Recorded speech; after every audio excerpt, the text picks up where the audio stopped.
नमस्ते, मैं doctor Ankita Patel, radiation oncologist and director apex hospital cancer institute. आज मैं संचालन कर रही हूँ एक पैनल डिस्कशन का, जिसमें हम हेड एंड नेक कैंसर के बारे में बात करेंगे। हमने ये टॉपिक इसलिए चुना है क्योंकि 27 जुलाई हर वर्ष हम world head and neck cancer awareness day की तरह मनाते हैं। अगर हम हेड एंड नेक कैंसर की बात करें तो यह एक फाइनेंशियल, इकोनॉमिक और हेल्थ बर्डन है। और अगर हम इंडिया की बात करें तो मेल्स में होने वाला ये one of the most common cancer है और फीमेल्स में होने वाला थर्ड मोस्ट कॉमन कैंसर माना जाता है।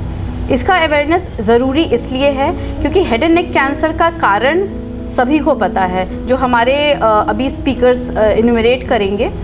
डायग्नोसिस भी बहुत आसानी से हो जाती, क्योंकि हेड एंड नेक कैंसर ऐसा है, अगर आपके मुंह में कोई छाला हो रहा है या गले में कोई गांठ हो रही है तो वो आपको डेली बेसिस पे भी दिख जाता है।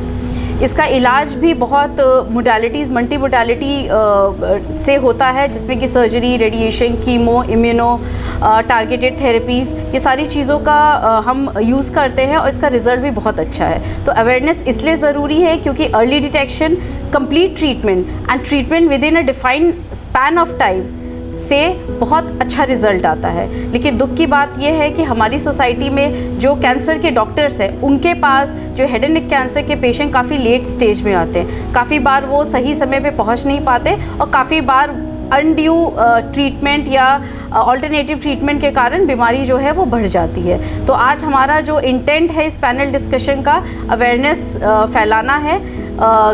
हेड एंड नेक कैंसर के क्या सिम्टम्स होते हैं, क्या कारण होते हैं, किन किन तरीक़ों से ट्रीट होता है, और ट्रीटमेंट के बाद जो पेशेंट का एक थोड़ा डिफॉर्मेशन हो जाता है, फेस का चेहरा चेंज हो जाता है, खाने में दिक्कत होती है, स्वॉलोइंग में दिक्कत होती है, तो उसको डील करता है ऑन्को रिहैबिलिटेशन विभाग। तो उसके बारे में भी हम बात करेंगे।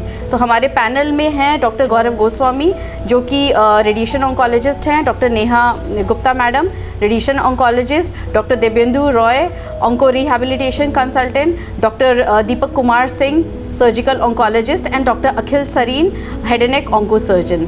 तो सबसे पहले मैं सवाल पूछना चाहूँगी डॉक्टर गौरव से कि डॉक्टर गौरव, जो हम हेड एंड नेक कैंसर की बात कर रहे हैं, तो हेड एंड नेक कैंसर मतलब क्या होता है? मतलब कौन कौन से कैंसर्स होते हैं जिनको हम हेड एंड नेक कैंसर के ग्रुप में कैटेगराइज करते हैं? आप सभी को हमारा नमस्कार। तो प्राथमिक रूप से अगर बोली जाए तो हेड एंड नेक कैंसर्स एक बहुत ब्रॉड टर्म है। तो उसमें क्या सब आते हैं? मुंह के कैंसर्स और गले के कैंसर्स, इन्हें हम हेड एंड नेक कैंसर्स कहते हैं। जैसे ज़बान, गाल, होठ, गले के पिछले हिस्से की हमारी वॉइस बॉक्स, जिसे हम लैरिंग्स कहते हैं, यहाँ तक कि हमारी जो पैरोटिड ग्लैंड जिससे सलाइवा बनती है, उनके कैंसर्स को भी हम हेड एंड नेक कैंसर्स कहते हैं। इसके अलावा नोज़ के कैंसर, नेज़ल कैविटी के कैंसर्स और पैरानेज़ल साइनस के कैंसर्स जो होते हैं, इन्हें भी हम हेड एंड नेक कैंसर्स में ही हम ग्रुप करते हैं।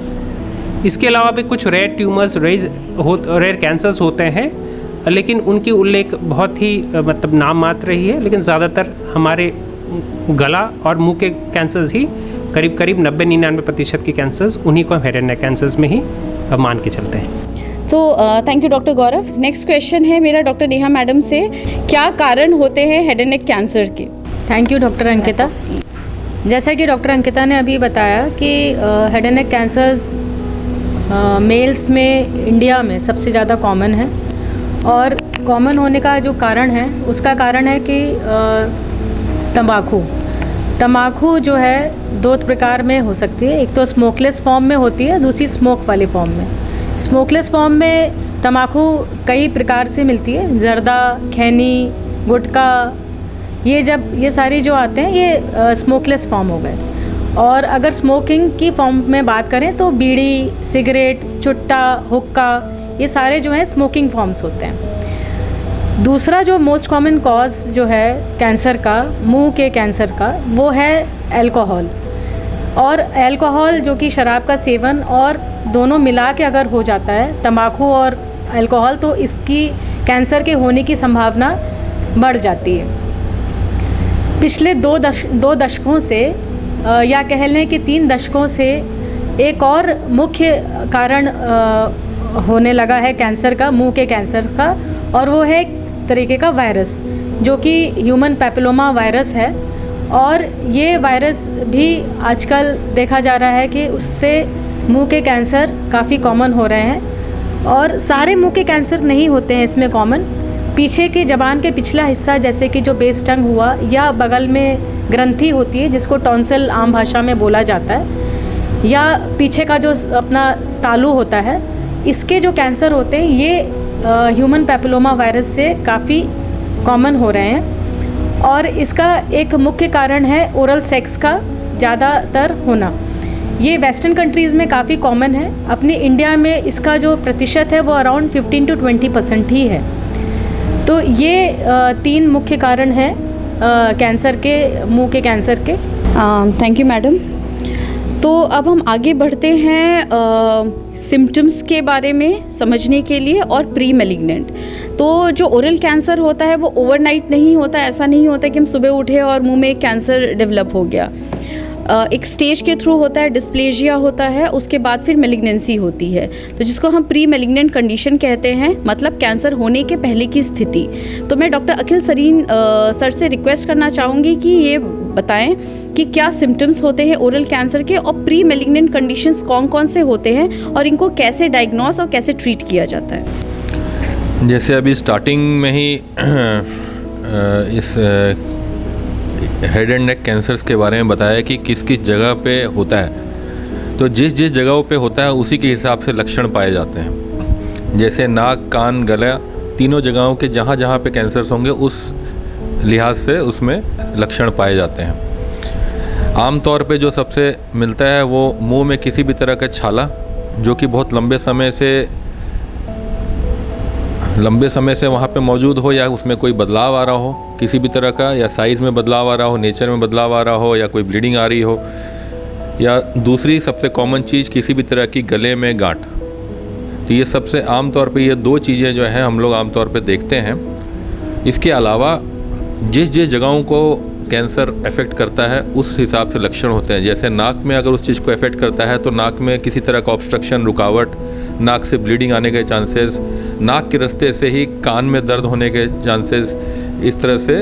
उसी तरह से जैसे गले में अगर वॉइस बॉक्स को अफेक्ट करता है कैंसर तो उसमें आवाज़ में बदलाव, है ना, खाने की नली में अगर परेशानी है तो खाने में परेशानी होना। तो जिस जिस जगह को अफेक्ट कर रहा है उसी हिसाब से लक्षण हो रहे हैं। ख़ास करके जीभ के पीछे के कैंसर्स में एक ख़ास चीज़ होती है जिसको हम लोग कई दफ़ा नज़रअंदाज करके नाक, कान, गले में ही उस चीज़ को ध्यान देते रहते हैं, वो है कान का दर्द, जो कई दफ़ा मिस होता है। और वो एक बहुत बड़ा कारण होता है। जो जीभ के पीछे कैंसर्स होते हैं उसके लक्षण होते हैं वो, और चूँकि वो दिखाई नहीं देता है तो कई बार एडवांस स्टेज में इस तरह की चीज़ें मिलती हैं। इसी से रिलेटेड हम लोगों के एक और चीज़ मैडम ने पूछा है, प्री मैलिग्नेंट लीजन, जिसमें हम लोग देखते हैं सफ़ेद दाग, लाल दाग, इस तरह की चीज़ें बहुत समय से मुंह के अंदर मौजूद रहती हैं, खास करके वो जो गुटखा, तंबाकू, बीड़ी, सिगरेट ये सब का सेवन करते हैं। इसको हम लोग leukoplakia, erythroleukoplakia, lichen planus, oral submucous fibrosis, ये सब शब्दों से हम लोग जानते हैं। तो इन सब में जैसे जैसे चीज़ें बढ़ती जाती हैं उसमें बदलाव होने के चांसेस बढ़ते हैं, इसीलिए इसको प्री मैलिग्नेंट बोलते हैं, मतलब कैंसर के पहले के लक्षण। तो उसमें हम लोग उससे जितनी जल्दी हम लोग उसको इवेल्युएट करेंगे और मरीज़ जितनी जल्दी हम तक पहुंचेगा, हम उतनी जल्दी उसको इलाज करने में बेहतर सक्षम होंगे। थैंक यू डॉक्टर अखिल। तो अभी हमने ये समझ लिया कि हेड एंड नेक कैंसर क्या होता है, क्या कारण है, क्या सिम्टम्स हैं। अब हम बात करेंगे कि इसकी डायग्नोसिस कैसे होती है। तो जब भी किसी क्लिनिशियन या कैंसर रोग विशेषज्ञ के पास कोई पेशेंट आता है जिसमें सस्पिशन है कि कैंसर हो सकता है, तो सबसे पहले प्रॉपर क्लिनिकल एग्जामिनेशन किया जाता है, जिसमें ओरल कैविटी को पूरी तरह देखा जाता है। ओरल कैविटी मतलब मुंह का भाग, उसके पीछे वाले भाग को ओरोफेरिंक्स कहते हैं, गले को लैरिंक्स कहते हैं। तो उसको अगर देखना है तो फाइबर ऑप्टिक एग्जामिनेशन, तो जो पार्ट है उस पार्ट का एग्जामिनेशन क्लिनिकली अगर पॉसिबल है तो वो किया जाता है। अगर एक्सेसिबल साइट है तो वहाँ से बायोप्सी ली जाती है। बायोप्सी बहुत अहम भूमिका निभाता है कैंसर डिटेक्शन में, डायग्नोसिस में, कि किस तरीके का, पहले तो कैंसर है या नहीं है, तो किस तरीके का कैंसर है। और आजकल बहुत सारे टारगेटेड और इम्यूनोथेरेपीज़ हम यूज़ कर रहे हैं कैंसर ट्रीटमेंट में, तो वो यूज़ करने से पहले हम कुछ मार्कर्स का टेस्ट कराते हैं। तो अगर हमारे पास बायोप्सी का सैंपल है, बायोप्सी का ब्लॉक है, तो हम आगे चल के उन टेस्ट को भी करा सकते हैं। तो बायोप्सी इज़ मैंडेटरी। एक बार बायोप्सी प्रूवन हो जाता है कैंसर, तो फिर उसके बाद ये देखना होता है कि बीमारी फैली कितनी है, लोकली कितनी फैली हुई है और पूरे शरीर में कितनी फैली हुई है। मुंह का कैंसर फेफड़े में काफ़ी बार जाता है, तो इसीलिए हमें फेफड़ा भी स्कैन करना ज़रूरी होता है। तो प्राइमरीली लोकली कितना बढ़ा हुआ है उसको देखने के लिए हम सीटी स्कैन या एमआरआई का यूज़ करते हैं, और शरीर में कहाँ फैला है उसके लिए हम सीटी स्कैन करते हैं। और अगर फैसिलिटी अवेलेबल है तो पेट सीटी स्कैन बेस्ट जांच होती है, जिससे पूरे शरीर का स्कैन हो जाता है और ये पता चल जाता है कि बीमारी कहीं और फैली है कि नहीं फैली है। तो ये तो हो गया बीमारी के बारे में। पेशेंट की हेल्थ स्टेटस के लिए बाकी जांचें जैसे कि blood parameter, CBC, LFT, KFT, heart की जांचें, क्योंकि अगर कीमो की ज़रूरत है या सर्जरी इंडिकेटेड है तो हमें कार्डियक फंक्शन, लंग फंक्शन, ये सारी चीज़ें देखनी होती है, तो ये सारी जांचें भी कराई जाती है। इसके अलावा अहम भूमिका जो निभाता है वो है लाइफस्टाइल चेंजेस। कुछ पेशेंट्स होते हैं जिनमें स्मोकिंग, जो स्मोकर्स होते हैं, क्रॉनिक स्मोकर्स होते हैं, काफ़ी बार हमने ये भी देखा है कि पेशेंट का ट्रीटमेंट चल रहा है बट पेशेंट स्मोकिंग भी कंटिन्यू करा हुआ है, तो इसकी काउंसलिंग बहुत ज़रूरी है। स्मोकिंग सिजेशन बहुत ज़रूरी होता है। इसके अलावा dental checkup, speech and swallowing therapy, dietitian opinion, क्योंकि जब हम ट्रीटमेंट करते हैं तो पेशेंट का डाइटरी हैबिट सॉलिड से सेमी सॉलिड, सेमी सॉलिड से फिर लिक्विड फॉर्म में हो जाता है, तो रेगुलर डाइटिशियन ओपिनियन और कंसल्टेशन बहुत ज़रूरी होता है, क्योंकि हर स्टेप पे डाइट रिक्वायरमेंट और डाइट कंसिस्टेंसी दोनों ही चेंज होती हैं। तो ये सारी चीज़ें इंपॉर्टेंट होती हैं, डायग्नोसिस और proper workup of patient before commencing for the treatment. अब मैं जानना चाहूँगी डॉक्टर दीपक कुमार सिंह से, जो कि सर्जिकल ऑन्कोलॉजिस्ट हैं, कि अगर ओरल कैविटी या ओरोफेरिंक्स जो कि पीछे का भाग है, या गले का कैंसर है, या हेड एंड नेक में कोई भी कैंसर है किसी भी पार्ट का है, तो उसमें क्या सर्जिकल ऑप्शंस हैं, मतलब कौन कौन से केसेस हैं जो कि एप्ट हैं सर्जरी के लिए, जिसमें हम अपफ्रंट सर्जरी कर सकते हैं, या कौन से ऐसे केसेस हैं जिसमें हम कीमोथेरेपी से पहले बीमारी को छोटा करके सर्जरी करते हैं। नमस्कार। तो जैसा कि हम सभी ने जाना कि हेड नेक कैंसर एक बहुत बड़ा रेंज है। ओंठ के कैंसर से लेके पूरा वॉइस बॉक्स या फिर जो ध्वनि यंत्र होता है उसके कैंसर को आप हेड नेक की रेंज में रखते हैं। तो हम शुरुआत करेंगे बाहर से अंदर की तरफ जाते हुए। अगर ओंठ का भी जो कैंसर है, जो कभी कभार धूप में बहुत ज़्यादा काम करने से किसानों वगैरह को भी हो जाता है, जो बहुत लंबे समय तक रहता है, वो भी एक हेड नेक कैंसर का हिस्सा है। तो उससे क्या होता है, हम ओंठ का एक छोटा सा हिस्सा निकालते हैं, बचे हुए जो ओंठ होते हैं उसको या तो सिल दिया जाता है या फिर ऊपर नीचे से ना एक्स्ट्रा ओंठ लेके उसका एक नया ना मुंह का जो हिस्सा है वो बनाया जाता है। दूसरा है, अब आते हैं जीभ पे। जीभ का कैंसर भी बहुत ज़्यादा कॉमन है, क्योंकि ना लोग अक्सर ना जीभ के नीचे ही तम्बाकू या क्विट दबा के रखते हैं। तो जीभ में ऐसा है कि जीभ ना आपको ना खाना निगलने में भी मदद करती है और बात करने में भी, जो बहुत बड़ा रोल है जीभ का। इसलिए जीभ के कैंसर में देखा जाता है कि कैंसर कितना बड़ा है, और उस हिसाब से जीभ का या तो आधा हिस्सा, जीभ का सामने का हिस्सा, या फिर जीभ का ना पीछे का भी आधा हिस्सा निकाल के लोग ना नई जीभ बनाने का प्रयास करते हैं। तो नई जीभ बनाने में बहुत तरीके की ना टिश्यू या फिर ऊतक का इस्तेमाल होता है। जैसे आप ना मुंह का कोई हिस्सा या फिर ना गले का हिस्सा करके ना नया जीभ बना सकते हैं, या फिर आप हाथ से या फिर पैर से चमड़ी लेके या छाती से चमड़ी लेके नई जीभ बना सकते हैं। लेकिन एक बात ये जानने वाली है कि जो जीभ होती है और जो बनती है वो कभी भी आपके नॉर्मल जीभ जैसी नहीं हो पाती। वो आपको हेल्प करेगी खाना खाने में और क्या बोलते बात करने में, लेकिन वो ऐसी परफेक्ट नहीं होगी जैसा आप चाहते हैं या फिर जैसा आपकी नॉर्मल जीभ थी। इसलिए आप कोशिश करें कि नशा ना करें।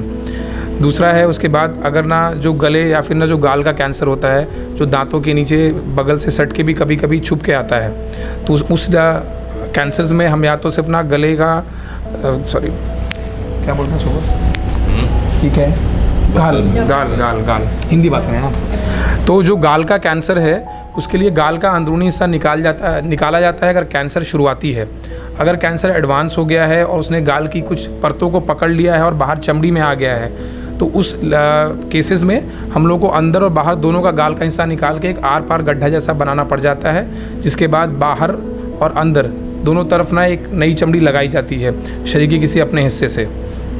फिर आता है जबड़े का कैंसर। जबड़े के कैंसर में आप ना जब जबड़ा निकालते हैं तो प्रायः लोग ना, अगर छोटे हिस्से का जबड़ा है जो कि पीछे की तरफ है या फिर बीच का कभी, तो लोग ना बचे हुए जबड़े से खाना और बात करना मैनेज कर पाते हैं। कभी कभी ऐसा होता है कि जबड़े का बहुत बड़ा हिस्सा निकालना पड़ता है, तो उसमें हम ना शरीर में 2-3 जगह ऐसी हड्डियाँ होती हैं जिनका इस्तेमाल करके आप नया जबड़ा बना सकते हैं। और कभी कभी तो ना जबड़ा बनाने के साथ साथ आप उसमें नए दांत लगवा लेते हैं, जिन्हें ऑस्टियो इंटीग्रेटेड इम्प्लांट कहते हैं, जो एक ही ऑपरेशन में एक साथ हो जाता है। तो उसके बाद फिर आप नॉर्मली खाना या चबाना कर सकते हैं। लेकिन हमेशा इस बात का ध्यान रखें कि नॉर्मल का मतलब नॉर्मल जैसा होता है, एकदम परफेक्ट नॉर्मल नहीं होता है, इसलिए नशा ना करना ही बेहतर है। तीसरा आते हैं जो जीभ के पीछे का हिस्सा है, जिसे प्रायतः हम सिकाई से करते हैं, लेकिन आजकल उसके लिए अलग अलग विधियाँ आ गई हैं। जैसे कि आप मिनिमली इन्वेजिव सर्जरी कर सकते हैं, बोलते हैं ना माइक्रोलेंजोस्कोपी कर सकते हैं जो कि वॉइस बॉक्स का कैंसर है, और दूसरा है आप रोबोटिक सर्जरी भी वॉइस बॉक्स के कैंसर के लिए कर सकते हैं, लेज़र द्वारा या फिर कोल्ड नाइफ द्वारा, और जो जीभ के पीछे का हिस्सा है उसका भी कर सकते हैं। फिर क्या होता है, जैसे नाक में कोई गांठ है या फिर कोई कैंसर है, उसके लिए भी आजकल ना दूरबीन द्वारा नाक से हमारे डॉक्टर साहब ऑपरेशन करते हैं, तो आप वो कैंसर का ऑपरेशन भी दूरबीन द्वारा करवा सकते हैं। कभी कभी ऐसा होता है कि जो वॉइस बॉक्स है या फिर जो हमारा ध्वनि यंत्र है उसमें जो कार्टिलेज या फिर जो हड्डी जैसा कार्टिलेज होता है, कभी कभी ना वो भी इन्वॉल्व हो जाता है, यानी कि ना बीमारी उसको पकड़ लेती है। तब ऐसी सूरत में ना उस पेशेंट का जो वॉइस बॉक्स है वो भी हमें निकालना होता है, और उसका सांस लेने का एक नया नली ना गले से बनानी पड़ती है। और ऐसी सूरत में या तो वो इलेक्ट्रोलैरिंग से, या फिर कभी कभी आप उसमें एक यंत्र डालते हैं जिसे आप ट्रैकोइसोफेजियल वॉइस के लिए यूज़ करते हैं, जिसको टीबी प्रोसेस बोलते हैं। तो उसको आप ना सफाई करके हर 3 से 6 महीने पे बदलवा के एक नॉर्मल जैसी आवाज़ पा सकते हैं। फिर आया अपना लार की ग्रंथि का कैंसर। तो लार की ग्रंथियाँ 2-3 जगह होती हैं जो आप सामने देख सकते हैं। कभी कभी वो गले के गांठ में आपके यहाँ जबड़े के नीचे होती हैं, और कभी कभी कान के नीचे गांठ जैसा प्रतीत होता है। तो उसमें क्या है, जो सारी आँख की और जो चेहरे की पूरी मसल्स और जो नर्व हैं वो कभी कभी इन्वॉल्व हो जाती हैं। इसका मतलब उसको पकड़ लेता है, तो उससे ना आपकी ना नसों में कमज़ोरी आ सकती है और चेहरा हिलाने में परेशानी आ सकती है। तो उसका ऑपरेशन तो बाहर चमड़ी खोल के ही करना पड़ता है, उसमें लोग अक्सर दूरबीन विधि का प्रयोग नहीं करते हैं। थैंक यू डॉक्टर दीपक।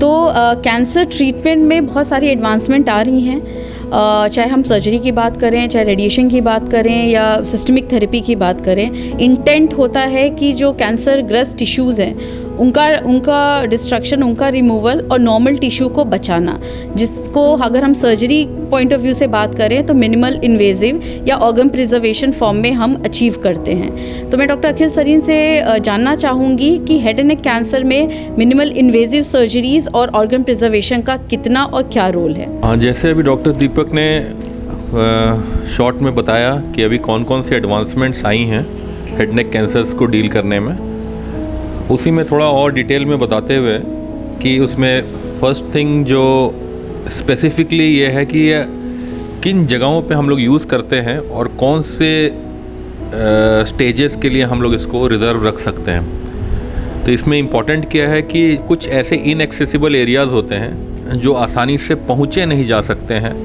क्योंकि कई दफ़ा मुंह के खुलने की कमी होती है या नाक के कुछ ऐसी जगहों पे होती है जहाँ पे आप ओपन करके नहीं पहुँच सकते हैं। तो ये कुछ ऐसी जगहों के लिए होता है। दूसरा, कुछ इनिशियल अर्ली कैंसर्स के लिए होता है जिसमें आप बहुत बड़ा हिस्सा ना हटाते हुए आप ऑर्गन को, मतलब जो परेशानी वाली जगह है जैसे कैंसर के टिश्यू है उसको हटाते हुए बिना कैंसर वाले टिश्यू को कम से कम डैमेज किए हुए उस चीज़ को करना चाहें उसके लिए करते हैं। और सबसे इम्पॉर्टेंट तीसरी चीज़, जिसमें अर्ली कैंसर होते हुए पेशेंट को आप अर्ली जल्दी उसको हॉस्पिटल स्टे कम करने के लिए और पेन कम करने के लिए, उसके लिए हम लोग ये करते हैं। तो ये 3 कारण से हम लोग जो न्यू एडवांसमेंट्स हैं उसको यूज़ करते हैं। तो उसमें सबसे इम्पॉर्टेंट जो बहुत पहले से चल रहा है डैट इज़ ट्रांसओरल रोबोटिक सर्जरी। तो इसमें हम लोग एक बेसिकली जिसको आप रोबोटिक सर्जरी बोलते हैं, एक रोबोट को हम लोग मैनेज करते हैं कि रोबोट उस ऐसे इनएक्सेसिबल जगहों तक, जीभ के पीछे, टॉन्सिल, ऐसी जगहों पे पहुँचे जहाँ पे उसका नॉर्मली ओपन करके हम लोग अप्रोच नहीं कर सकते हैं। और उसमें अगर हम लोग अप्रोच करते हैं ओपन करके तो उसमें ज़्यादा बीमारी के अलावा ज़्यादा डैमेज होता। तो उसकी वजह से परेशानी पेशेंट की, खाने पीने की परेशानी, बोलने की परेशानी, हॉस्पिटल स्टे की परेशानी, दर्द की परेशानी, ये सब चीज़ें बढ़ जाती हैं। तो वो सब चीज़ों को ये डिक्रीज़ करने का काम करता है। तो दूसरी चीज़ होती है, और अंदर हम लोग जाएं तो वोकल कॉर्ड्स और बोलने के तार की, जिसको हम लोग बोल रहे हैं कि वहाँ पे अगर कोई कैंसर होता है तो उसके लिए हम लोग एंडोस्कोपिक सर्जरीज करते हैं। अर्ली स्टेज के लिए ये सारी चीज़ें रिजर्व्ड होती हैं, इसलिए अगर पेशेंट्स अर्ली सिम्टम्स को पहचान के अगर वो डॉक्टर तक पहुँचता है किसी भी अर्ली सिम्टम तक, तो हम लोग उसको एडवांस सर्जरी का लाभ दे सकते हैं। तीसरी जगह होती है जो थोड़ी इनएक्सेसिबल होती है, डेट इज़ नेज़ोफेरिंग्स। नेज़ोफेरिंग्स एक ऐसी जगह होती है जो नाक के पीछे छोटी सी जगह होती है, एक थंब के बराबर। उतनी छोटी जगहों पे हम लोग कई दफ़ा ओपन कर सर्जरी करके उतनी अच्छा हम लोग पेन फ्री रिजल्ट नहीं दे सकते हैं जितनी, और आजकल जो एडवांस टेक्निक्स आई हैं उससे हम लोग उन जगहों तक पहुंच सकते हैं और कम परेशानी के साथ बीमारी को हटाने की प्रयास कर सकते हैं। और ये कुछ ऐसी जगहों के लिए भी सीमित है जहाँ पे सेकाई और कीमो ये सब देने के बाद भी बीमारी बची है, लेकिन हम लोग ओपन सर्जरी नहीं कर पा रहे हैं क्योंकि उसमें बाद में मुंह का खुलना कम हो जाए या इस तरह की चीज़ों की वजह से भी हम लोग ऐसे कैमरास वहाँ तक पहुँचा सकते हैं रोबोट्स की मदद से या एंडोस्कोपी की मदद से, जिसमें मिनिमली इन्वेजिव कम से कम करीब आधे सेंटीमीटर से कम में हम लोग उस जगह तक पहुँच सकते हैं। तो इन एडवांसमेंट्स का हम लोग फ़ायदा पेशेंट को इस रूप में देते हैं कि पेशेंट की स्टे कम रहता है, परेशानी कम रहती है और रिकवरी बेटर होती है, तो पेशेंट मोटिवेटेड ज़्यादा रहता है अपने फर्दर लाइफ को लेके, और वो बाकी आगे जो हम लोगों को रिहेबिलिटेशन होता है उसमें भी वो काफ़ी कोऑपरेट करता है। Thank you doctor Akhil insights के लिए। अब जो नेक्स्ट टॉपिक हम लेने वाले हैं वो है role of radiotherapy and chemotherapy and other systemic therapies in head and neck cancer. तो अगर मैं शॉर्ट में बताऊं तो 60 to 70%, शायद बोलना कम होगा, 70 to 80% patients head and neck cancer जो हमारे पास आते हैं, इस पार्ट ऑफ कंट्री में आते हैं, उनको अपने कैंसर ट्रीटमेंट जर्नी में रेडिएशन की ज़रूरत पड़ती है। कभी कभी ट्रीटमेंट के पहले, सर्जरी के पहले और मैक्सिमम टाइम सर्जरी के बाद। तो मैं डॉक्टर गौरव से ये जानना चाहूँगी कि रेडिएशन के क्या क्या ऑप्शंस अवेलेबल हैं, कौन कौन से पेशेंट्स होते हैं जिनको रेडियोथेरेपी की ज़रूरत होती है और उसका रिज़ल्ट क्या होता है। धन्यवाद मैडम। तो प्राथमिक तौर पे देखें तो रेडिएशन 3 तरह की स्थितियों में इस्तेमाल की जा सकती है। एक है कि अगर उसे जड़ से मिटाना हो तो हम ब्लडलेस सर्जरीज कर सकते हैं। दूसरी है सर्जरी के बाद एडजुवेंट ट्रीटमेंट के लिए कि बीमारी वापस ना लौटे सर्जरी के बाद। और तीसरी स्थिति में जब बीमारी काफ़ी एडवांस्ड हो गई है, जिस केस में सर्जरी नहीं की जा सकती है। तो पहले अगर बात करें कि रेडिकल ट्रीटमेंट के लिए, तो अगर बीमारी बहुत छोटी है, एकदम से शुरुआती स्टेज है, बहुत ही मतलब नॉन एग्रेसिव है, बिनाइन एकदम से स्लो ग्रोइंग ट्यूमर है, तो उसकी हम रेडिएशन से टोटली ही खात्मा कर सकते हैं, जिसे कहते हैं ब्लडलेस सर्जरी। ब्लडलेस सर्जरीज होठ, ज़बान, गाल, वॉइस बॉक्स, नेज़ोफेरिंग्स इत्यादि ये सभी स्थितियों में यूज़ की जा सकती है। इसके एक्सेलेंट रिजल्ट्स आते हैं इन द अपसाइड ऑफ 95%, और इसकी बहुत ही कॉस्मेटिक अच्छी रिजल्ट्स आती हैं। और रेडिएशन थेरेपी में और एक फॉर्म आता है, उसे कहते हैं हम ब्रैकीथेरेपी। ये भी बहुत छोटे ट्यूमर्स को नष्ट करने में हमारी काफ़ी मदद करता है, और इसके लिए काफ़ी स्किल ज़रूरत है, और ये हाईली स्पेशलाइज सेंटर्स और हाईली स्किल्ड डॉक्टर साहब के माध्यम से की जा सकती है। सेकेंड इंडिकेशन है आपका सर्जरी के बाद, यानी कभी कभी ट्यूमर्स काफ़ी बड़े होते हैं और उनके कुछ ट्यूमर को सर्जन अपने 5-6 घंटे के सर्जरीज के बाद निकालने के बाद उसकी अध्ययन करते हैं। अध्ययन करने के बाद कुछ खराब लक्षण दिखाई देते हैं, जिसमें पता चलता है कि शायद बीमारी वापस आ सकती है जहाँ से निकाली जा सकती है। तो इसके लिए हम रेडिएशन की थेरेपी का इस्तेमाल कर सकते हैं। रेडिएशन के साथ साथ कभी कभी कीमोथेरेपी की भी यूज़ होती है। इससे मदद हमें मिलती है कि इतनी लंबी ट्रीटमेंट के बाद भी बीमारी कंट्रोल में रहे और उस हिस्से में वापस ना आए। और तीसरी स्थिति ये होती है कि अगर मान लीजिए बीमारी काफ़ी एडवांस्ड है कि उसे निकाला नहीं जा सकता और रेडिएशन से भी उसकी टोटली खात्मा नहीं की जा सकती है, तो उसे हम कहते हैं पैलिएटिव ट्रीटमेंट।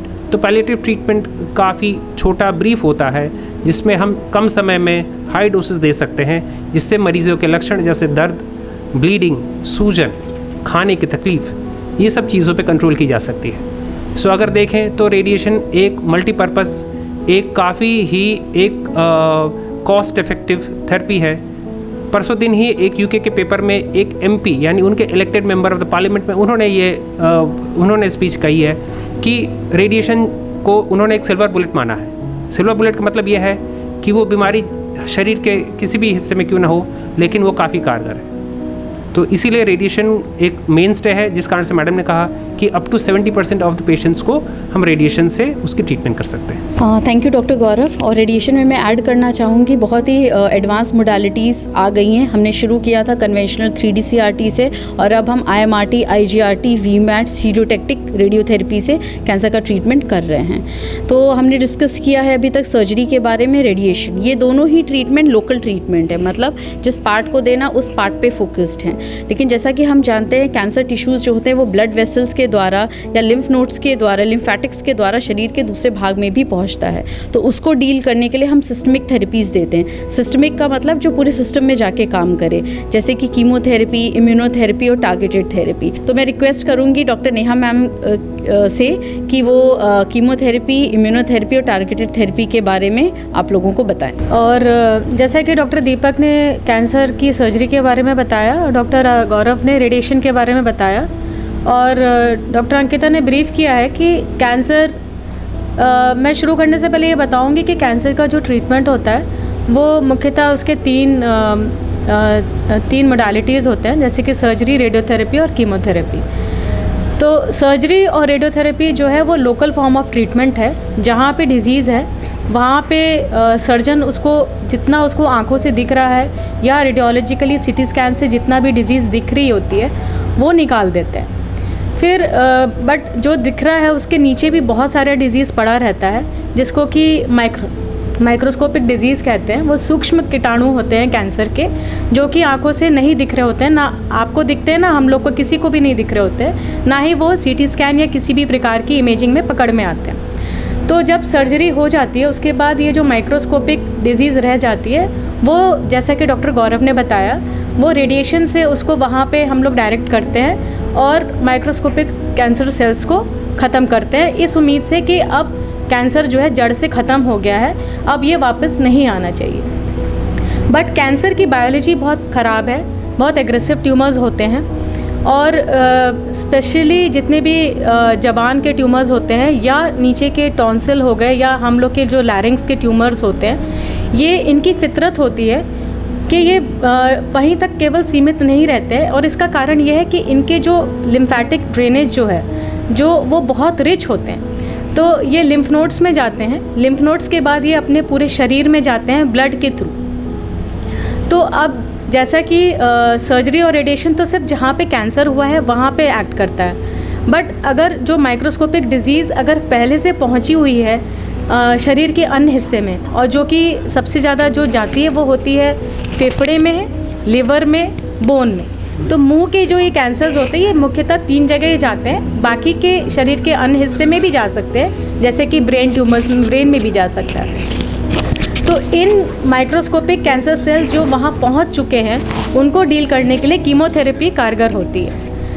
तो कीमोथेरेपी ब्लड के थ्रू दी जाती है और जहाँ जहाँ पे ये इस उम्मीद से जहाँ दी जाती है कि जहाँ पर भी कैंसर सेल होंगे उसको ख़त्म कर दें। तो ये तो कीमोथेरेपी का रोल हुआ, बट कीमोथेरेपी कई फॉर्म में दी जा सकती है। जैसे कि डॉक्टर अंकिता ने बताया कि 80% ऑफ कैंसर केसेस जो हेड एंड नेक के आते हैं वो हमारे यहाँ locally advance head and neck cancers होते हैं, जो कि जब सर्जन के पास जाते हैं तो उन्हें लगता है ये अभी अप फ्रंट जो है ऑपरेशन नहीं हो सकता। तो अगर अप फ्रंट ऑपरेशन नहीं हो सकता लेकिन वो कहीं और नहीं है, ठीक हो सकते हैं, तो उनके लिए कीमोथेरेपी दी जाती है जिससे कि उनको छोटा कर दिया जाए, फिर वापस सर्जन के पास भेजा जाता है और उसको वो ऑपरेट करके निकाल देते हैं। इसको न्यू एडजुवेंट कहते हैं। फिर जब सर्जरी के बाद रेडिएशन के लिए साथ पेशेंट आता है तो कई फैक्टर्स ऐसे होते हैं, कुछ ख़राब लक्षण होते हैं पैथोलॉजी रिपोर्ट में, जिसके हिसाब से हम लोग को लगता है कि सिस्प्लैटिन या कीमोथेरेपी भी साथ में रेडिएशन की दी जानी चाहिए, तो उससे असर ज़्यादा अच्छा होता है। तो इसको बोलते हैं कंकरेंट कीमो रेडियोथेरेपी। तीसरा जो फॉर्म होता है वो होता है एडजुवेंट रेडियोथेरेपी। वो कुछ कैंसर्स ऐसे होते हैं जो बहुत ख़राब होते हैं, जिसमें हम लोग को लगता है कि आगे रेडिएशन के बाद भी इनको कीमो देंगे तो इनका सर्वाइवल जो है अच्छा होगा, तो उसको बोलते हैं एडजुवेंट थेरेपी। तो ये 3 फॉर्म हो गए कीमोथेरेपी की। चौथा फॉर्म होता है पैलिएटिव। जैसे कि पैलिएटिव रेडियोथेरेपी होता है, ऐसी पैलिएटिव कीमोथेरेपी होता है। ये तब दी जाती है जब मरीज़ ठीक नहीं हो सकते, उनके शरीर में पहले ही दिन जब वो आए हैं तो बीमारी स्टेज 4 पर है, तो ये सिर्फ जितने दिन मरीज हमारे बीच में है उनको आराम देने के लिए दी जाती है। सेकेंड जो फॉर्म ऑफ ट्रीटमेंट अब आ गया है वो है टारगेटेड थेरेपी। टारगेटेड थेरेपी सीधे जाके अटैक करता है कैंसर सेल्स पे, और इन कंपैरिजन टू कीमोथेरेपी जो कि कैंसर सेल्स पे तो अटैक करती ही है, साथ में अपने बॉडी के जितने भी ब्लड फॉर्मिंग सेल्स हैं, जैसे कि blood cells, white blood cells, red blood cells, उनको भी अटैक करती है, तो अपना इम्यूनिटी कम हो जाता है। लेकिन टारगेटेड थेरेपी का एक फ़ायदा ये है कि सीधे ये कैंसर सेल्स पर ही अटैक करती है और बाकी के जो नॉर्मल सेल्स हैं उन पर अटैक नहीं करती है। तीसरा जो फॉर्म है वो है इम्यूनोथेरेपी। इम्यूनोथेरेपी अभी बहुत ही बिग वे में आ रही है और ये सिर्फ खाली हेड एंड नेक कैंसर में ही कारगर नहीं हो रही है, अन्य शरीर के कैंसर्स में भी ये काफ़ी अच्छा इसका रोल आ रहा है। और ये इम्यूनोथेरेपी हमारे ही इम्यून सिस्टम को स्ट्रॉन्ग बना के हमारे ही इम्यून सिस्टम से कैंसर सेल्स से लड़ती है। तो ये इम्यूनोथेरेपी अभी स्टार्टिंग में ही है, स्टार्टिंग फेज़ में है, लेकिन ये आगे चल के काफ़ी मददगार साबित होगी cancer treatment. Thank you madam for your insights. तो हमने ये समझा कि cancer, head and neck cancer क्या होता है, क्या कारण होते हैं, क्या क्या मोडालिटीज़ ऑफ ट्रीटमेंट है। जो थोड़ा एड्रेस्ड इशू होता है वो होता है पेशेंट की मॉर्बिडिटी। पेशेंट जिस दौरान ट्रीटमेंट करा रहे होते हैं या ट्रीटमेंट ख़त्म होने के बाद बहुत सारे इश्यूज़ होते हैं। स्वॉल्विंग इशू होता है, इलाज के दौरान डिसफिगरमेंट होता है, अगर रेडिएशन हो रहा है तो मुंह में छाले होते हैं जिसकी वजह से खाने में दिक्कत होती है। सर्जरी हुई है तो जब तक कि हीलिंग नहीं होती उसमें कई तरह के स्वॉल्विंग चेंजेस आते हैं और ट्रीटमेंट के बाद भी बहुत सारे बदलाव आते हैं पेशेंट के ऑर्गन्स में।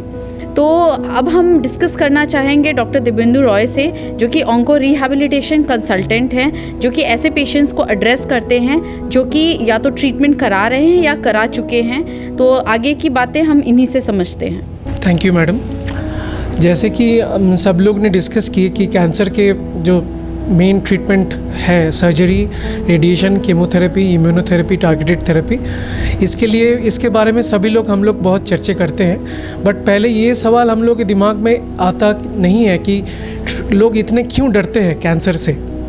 एक तो है उसका फिनेंशियल इशू जो मैडम ने पहले ही बताया, फिर डॉक्टर दीपक ने जो बताया है जब सर्जरी होता है टंग का, मान लीजिए टंग का सर्जरी हुआ तो उसका दूसरे भाग से चमड़ा लेके टंग एक बनाया जाता है, बट लोगों का जो बोलने का जो क्षमता है वो धीरे धीरे कम हो जाता है। तो लोग उससे काफ़ी डरते हैं कि अगर मेरा टंग का सर्जरी हो जाए और उसके बाद मैं अच्छे से बात नहीं कर पाऊँगा तो आगे का लाइफ में कैसे अच्छे से लीड करूँगा, कैसे मैं नॉर्मल सोसाइटी में वापस जाऊँगा, अपने काम में कैसे वापस जाऊँगा। तो इसके लिए लोगों के मन में एक डर हमेशा बना रहता है। तो इसके लिए घबराने का कोई बात नहीं, इसका भी ट्रीटमेंट है। इसका भी प्रॉपर आप अगर ओरोफेशियल टेक्निक सिखाया जाता है पहले दिन से तो इसका रिज़ल्ट आता है। फिर जैसे लैरिंजेक्टोमी होता है तो उसके बाद जैसे इलेक्ट्रोलैरिंग्स का भी इस्तेमाल जब होता है उसका अगर प्रॉपर ट्रेनिंग हम लोग पेशेंट को अगर देते हैं तो उसका भी काफ़ी रिज़ल्ट अच्छा आता है। ईसोफेजियल स्पीच भी अगर आता है तो पेशेंट को हम लोग ईसोफेजियल स्पीच भी सिखाते हैं अगर प्रॉपरली।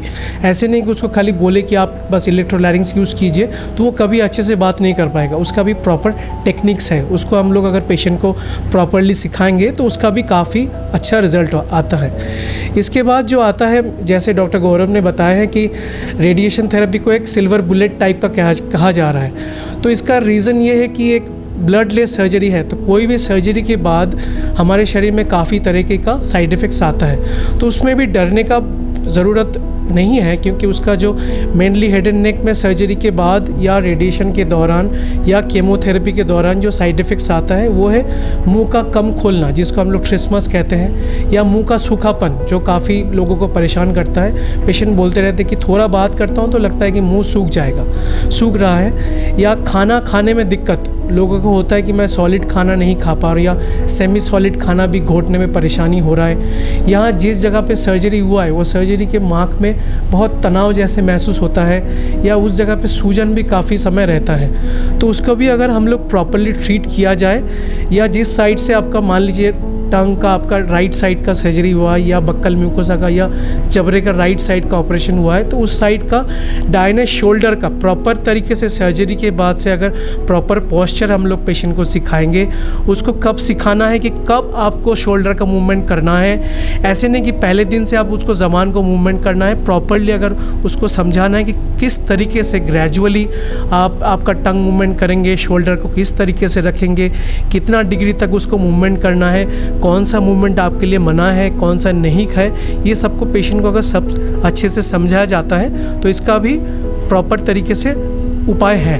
मेनली रेडिएशन के समय जो हेड एंड नेक पेशेंट का तकलीफ़ होता है, मुंह के अंदर छाला होना, खाना का टेस्ट नहीं आना और रेडिएशन डर्माटाइटिस, स्किन काफ़ी ब्लैक हो जाता है। तो पेशेंट इससे भी काफ़ी समय डरते हैं। बट अभी मॉडर्न ट्रीटमेंट के साथ हम लोग इसमें अगर क्लास 3B लेज़र, जिसको फोटो बायोमॉड्यूलेशन कहते हैं, इसको और क्रायोथेरेपी इसका इस्तेमाल करते हैं और उसके साथ प्रॉपर ओरोफेशियल एक्सरसाइजेस, फेरिंगोसाइज, सारे जबान का एक्सरसाइज उनको सिखाया जाता है, या कुछ कैसे आपका सोडा सॉल्ट वाटर से कैसे मुंह को क्लीन रखना है, ओरल हाइजीन कैसे मेंटेन करना है, किस तरीके से ड्रेस पहनना है, क्या क्या गर्म खाना नहीं खाना है, ये अगर प्रॉपरली पेशेंट को प्रॉपर समय से बताया जाता है तो पेशेंट का तकलीफ़ पहले से बहुत कम रहता है।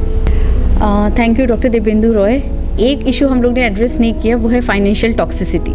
तो कैंसर का ट्रीटमेंट लंबा होता है क्योंकि ज़्यादातर पेशेंट स्टेज 3-4 में आते हैं, तो उन केसेस में सर्जरी भी चाहिए, कीमो भी चाहिए, रेडियोथेरेपी भी चाहिए, तो खर्चा भी ज़्यादा आता है। अगर पेशेंट स्टेज 1 या 2 में आते हैं तो हो सकता है सिर्फ सर्जरी से ही ठीक हो जाए या सिर्फ रेडियोथेरेपी से ही ठीक हो जाए। बट क्योंकि हमारे देश में या स्पेशली इस पार्ट ऑफ कंट्री में, नॉर्दर्न पार्ट ऑफ कंट्री में अवेयरनेस कम है, तो हमारे पास पेशेंट एडवांस स्टेज में आते हैं। तो इस फाइनेंशियल टॉक्सिसिटी को कम करने के लिए बहुत सारे हॉस्पिटल्स में CM फंड, आयुष्मान भारत और इसके अलावा क्राउड फंडिंग की फैसिलिटी होती है, जिससे पेशेंट्स को बहुत ज़्यादा मदद मिल जाती है।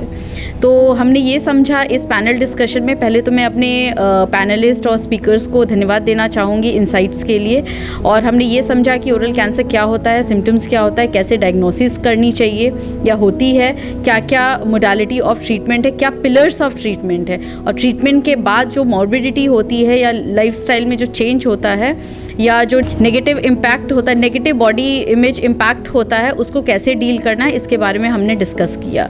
तो जो मेन एम होता है world head and cancer awareness day मनाने का, उसका एम यही है, अवेयरनेस फैलाना। तो अगर इस वीडियो से आपको कुछ भी वैल्यू मिली हो या इस वीडियो से अगर आपको कुछ समझ में आता हो या लगता हो कि ये आपके फ्रेंड्स और फैमिली के लिए यूज़फुल होगा, तो प्लीज़ इस वीडियो को ज़्यादा से ज़्यादा शेयर करें ताकि ज़्यादा से ज़्यादा लोग अवेयर हो, अपने एडिक्शंस को छोड़ें। पान, गुटखा, सिगरेट, बीड़ी, इन सारी चीज़ों से को अवॉइड करें क्योंकि इससे कैंसर होता है, ये प्रूवन है। ना केवल मुंह का कैंसर बट शरीर का कोई भी भाग का कैंसर हो सकता है। और अगर इनकेस कैंसर हुआ है तो घबराने की ज़रूरत नहीं है। एक कॉम्प्रिहेंसिव कैंसर केयर में जाइए, कैंसर केयर हॉस्पिटल में जाइए, जहाँ की सारी फैसिलिटीज़ एक छत के अंडर हैं, ताकि जो टाइम वेस्ट होता है 2 ट्रीटमेंट मोडालिटीज़ के बीच में, वो टाइम वेस्ट ना हो और आपका अच्छा ट्रीटमेंट हो, अच्छा रिजल्ट हो। अच्छा ट्रीटमेंट तभी होता है जब अर्ली डिटेक्शन हो, अर्ली ट्रीटमेंट हो, कंप्लीट ट्रीटमेंट हो and complete treatment with in defined span of time. अगर 8 हफ्ते में ट्रीटमेंट ख़त्म होना है तो 8 ही हफ्ते में होना चाहिए, 18 में नहीं। रिजल्ट इससे ख़राब होता है। सो इन्हीं शब्दों के साथ हम सभी आपके अच्छे स्वास्थ्य की कामना करते हैं। धन्यवाद, नमस्कार।